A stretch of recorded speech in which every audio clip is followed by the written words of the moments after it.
Hello. We want to welcome you today to our show, the SunnySide Community Voice, formerly the Community Voice with Versi. And today we have an exciting show. On last week, we talked about disproportionality in the CPS system. And this show is just an extension to the show on last week. We have some exciting guests here today. To my right, we have Pastor James Nash from St. Paul Missionary Baptist Church over in the Sunnyside area. To my left, we have Chandra McGarry back with us again today, and we have a new guest with us today, Mr. Alex Jackson, who is a faith-based recruiter for CPS. And today our topic is going to be on mostly on foster care and adoption. There is a lot of things being said out there that people just aren't aware what they can do as far as foster care and and adoption. And Mr. Jackson is on the show today to let us know where to get started with that. But first of all, I want Chandra to just again, if you missed the show on last week, to explain what disproportionality is. Okay, well, thank you, Ms. Shirley, for having us back today. Mm-hmm. But with disproportionality is the overrepresentation of a particular race or cultural group in a program or system. As it relates to the Child Protective Services system, African American children are overrepresented in the foster care system relative to their makeup in the overall population. Okay. And with that, here in Harris County, African American children represent 18.6% of the population. However, they represent 51.1% of children that have been removed from their home, at investigation, and 64% of children currently awaiting adoption. Wow. And so, again, thank you for having us on to share this information. I'm glad to have you back because now comes the subject that that all of us want to know a little bit about. Myself, I'm single. I have no children. If I wanted to get into the foster a child or adoption, Mr. Jackson here is going to tell us really what I need to do. So we're going to turn it over to you, Mr. Jackson, and would you introduce yourself to us and tell us something about foster care and adoption. Okay. Well, thank you for having me. I am Alex Jackson, and I'm a faith-based recruiter for Children Protective Services. And my role primarily is to go out into the community and talk to different organizations, individuals about the process of becoming a foster adoptive parent. As well as I also work on the TARE website, Texas Adoption Resource Exchange. And that's a website where people who are interested in fostering and adopting can go look at the children that are available for adoption. And at this time, there are about 1,600 to 1,700 children that are free for adoption in the Harris County area. So as I go out through the community and just informing people about the process, they want to know what's the first step. So I would say that the very first step is to go to an information meeting. And at that information meeting, individuals will learn the requirements that are necessary to become a foster adoptive parent.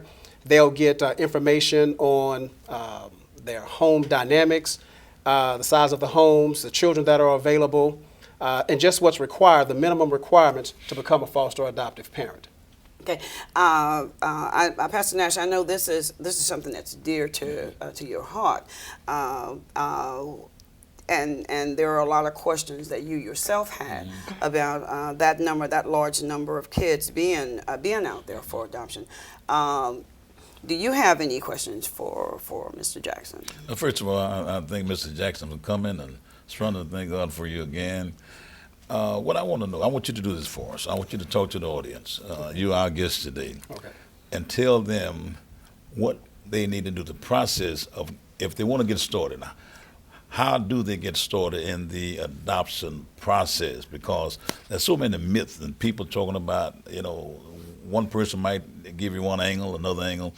But with 51.1% of children not being adopted, there's got to be reasons for that. And maybe you can clear that up for us today. Okay. I'm gonna let you. This is your show today. Okay. All right. Okay. Well, if you're interested and you have a passion and a desire to become a foster adoptive parent, what I found most people, they have that desire. They think about it for quite a while, and they just kind of sit it on the back burner because they don't know what to do. Well, the first thing you probably would need to do is go to a website that has some general information. It's www.adoptchildren.org. And at that website, you will find the information meeting schedule. We have information meetings throughout Harris County, the 13 regions in Harris County. Predominantly, we have them at the Merworth office, which is at 2525 Merworth. We have them in Texas City, Conroe. We have them in outlying counties. So once you find an information meeting, what you want to do is attend that meeting, and they typically start about 6:30. You'll get some basic information. Once you get that information, the next step will be to fill out an inquiry screening form, which you'll receive at the information meeting.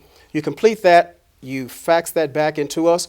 You will receive a call from one of the workers that will go over that screening process. Once the screening process is done, now let me say this. Don't be discouraged by the amount of paperwork. Sometimes, Pastor, there's quite lengthy paperwork, but we're just trying to find out a little bit about the family. Okay. So don't get discouraged about the paperwork and the questions. Send that inquiry form in. You'll have that screening call. Once the screening call has been completed, we will mail you a parenting application.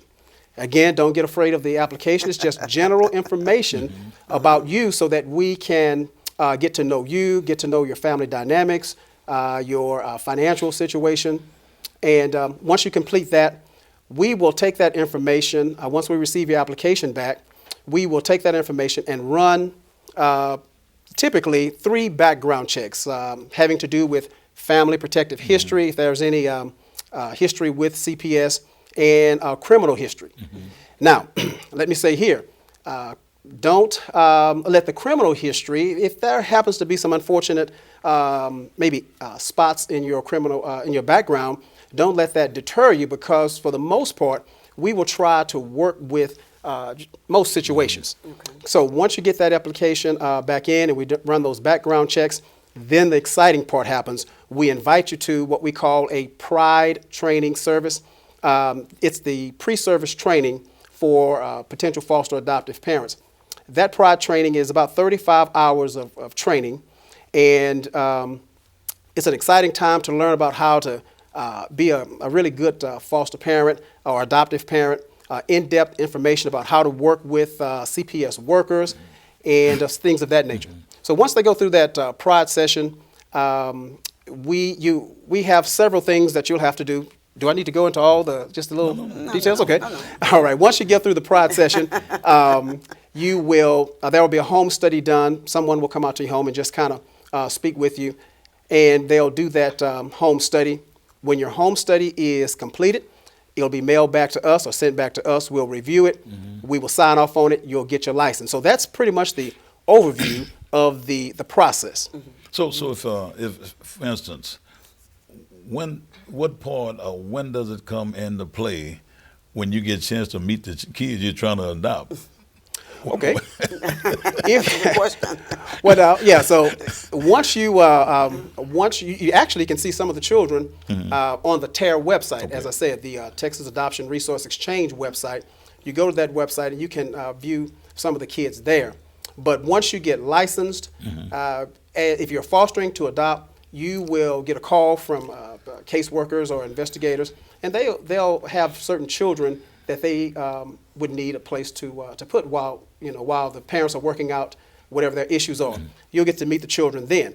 If you run into a situation where the child becomes available for adoption, then at that point there is a process, a 6-month process where the child is in your home, and if you and the child you mesh, you connect, and everything works thoroughly, then you can adopt that child. So you can meet the children on the website, or you meet the children as you're fostering them. Okay. Now this is a big one. because the person that's going to adopt a child, do they get any information at all about the background from where the kid comes from? Good question, tough question. Yeah.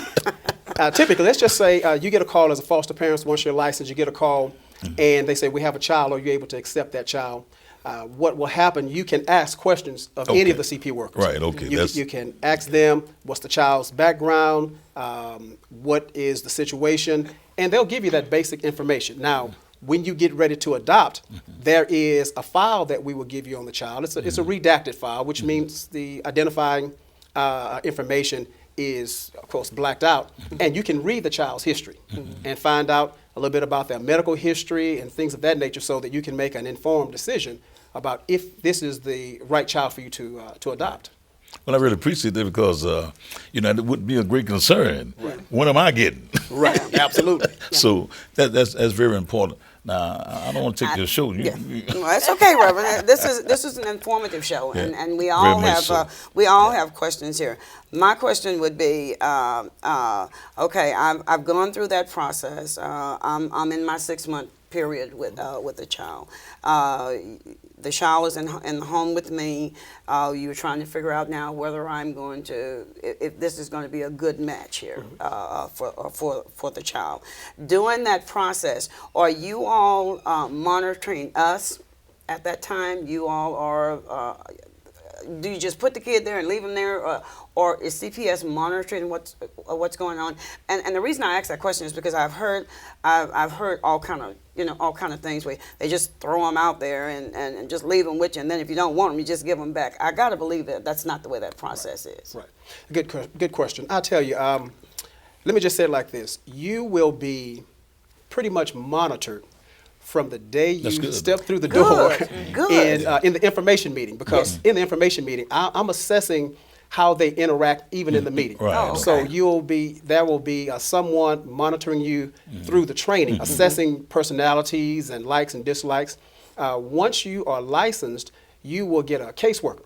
The foster parents, foster adopt parents, they will have a caseworker, as well as the children have caseworkers. So there is monitoring going on from day one until adoption happens, and after the adoption has been consummated, there could be some follow-up evaluation. So you're never alone. Yeah, and the reason I ask that is because what you see sometimes, what I present to you, and the reason I ask that is because people can present certain personalities to you when they're trying to adopt. Right. But that may not be the personality that's actually there. So my question would be that's why that question was: do you monitor them to see if, okay, you came in here all smiley and you wanted a child, but whoa, when I got the child there, something else happened. So that's why I wanted to know whether you were monitoring them during that time. Because like I said, I've heard a lot of myths out there. A lot of myths.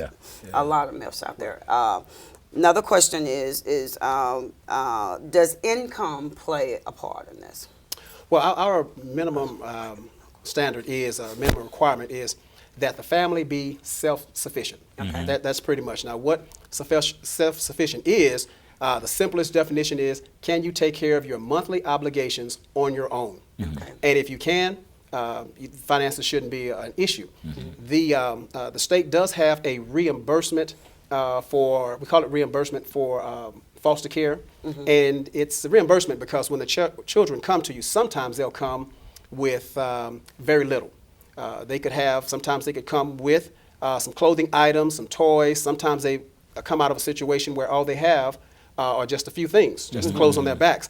So in the meantime, before we can actually get the reimbursements started, you as the foster parent would have to maybe buy some clothes, maybe buy some diapers, some formula for the baby. So it's that monthly reimbursement. So we tell people, make sure you are self-sufficient in your income, because at any point that child leaves the home, then of course the reimbursement stops. And if you're dependent on the reimbursement, then it could cause a little bit of difficulty. Okay.